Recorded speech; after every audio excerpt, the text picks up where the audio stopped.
Yeah, Jordan, I don't know if you want to share a little bit more about that in terms of this concept of soft skills and cultural competence and how critical those elements are. And, it's a very different part of the textbook, so to speak. Yeah, definitely.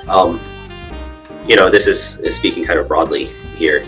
Education in Japan, it tends towards more just rote memorization, and that's that was my experience. So I'm going to kind of talk to that. So there wasn't a whole lot, from my understanding and what I saw in my students, of really just diving in and asking questions to really understand something. It was, here's the information, memorize it, learn it, regurgitate it. Not necessarily a thinking through of cause and effect and and so on and so forth. And so that was just something I like to incorporate in my lessons where I could. We obviously had our curriculum that we were working through too, but I always tried to make time for the importance of asking questions and asking good questions. One thing, I don't know how many people grew up playing 20 questions. That was a fun game in our family, because you really learn the importance of asking a good question. To really understand something. We got pretty sneaky about it too.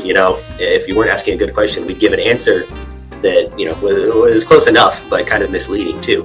And so we would practice asking good questions to make sure we're getting the information we really needed. And so that was something I would try to do with my high school students too. They'd ask a question, if it was like an animal or something that we were doing, they're trying to find out more about the animal.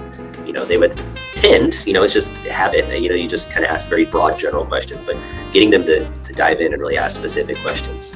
Good probing question. Yeah. And so that goes, in my work now as a recruiter, we work with a lot of engineers.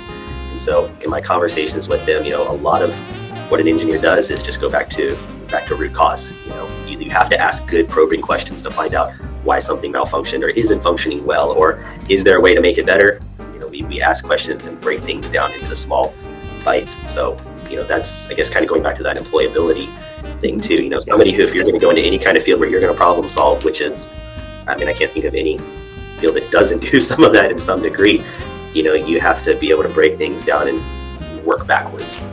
These skills, no matter where you're going to work, whatever field you're going to be in, that's going to be important to you, whether as a whatever language you speak, or whether it's a foreign language or your native language.